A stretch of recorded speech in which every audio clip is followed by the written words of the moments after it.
வணக்கம். APR news சேனலுக்காக செய்தி வாசிப்பாளர் சாந்தி சிவா.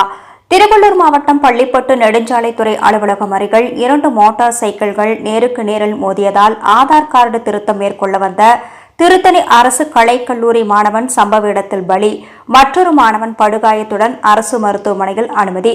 எதிரில் மோதிய மோட்டார் சைக்கிளில் வந்த வாலிபரும் படுகாயமடைந்து அரசு மருத்துவமனையில் அனுமதி. போலீசார் விசாரணை. திருவள்ளூர் மாவட்டம் திருத்தணி தொகுதி பள்ளிப்பட்டு வட்டம் நெடுஞ்சாலைத்துறை அலுவலகம் அருகில் 2 மோட்டார் சைக்கிள்கள் நேருக்கு நேர் மோதிக்கொண்டது. இதில் ஒரு மோட்டார் சைக்கிளில் வந்த ஒரு மாணவன் சம்பவ இடத்தில் உயிரிழந்தான்.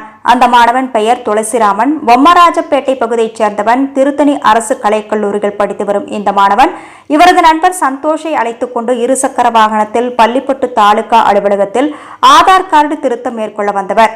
மோட்டார் சைக்கிள் விபத்தில் துளசிராமன் இறந்துள்ளார். அவருடன் வந்த அவரது நண்பர் கல்லூரி மாணவர் சந்தோஷ் படுகாயம் அடைந்துள்ளார்.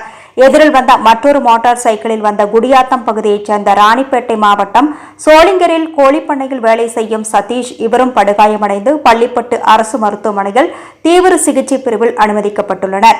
2 மோட்டார் சைக்கிள்கள் மோதியதில் ஒரு கல்லூரி மாணவன் பலி, 2 படுகாயம். சம்பவம் குறித்து பள்ளிப்பட்டு போலீசார் வழக்கு பதிவு செய்து விசாரணை மேற்கொண்டு வருகின்றனர்.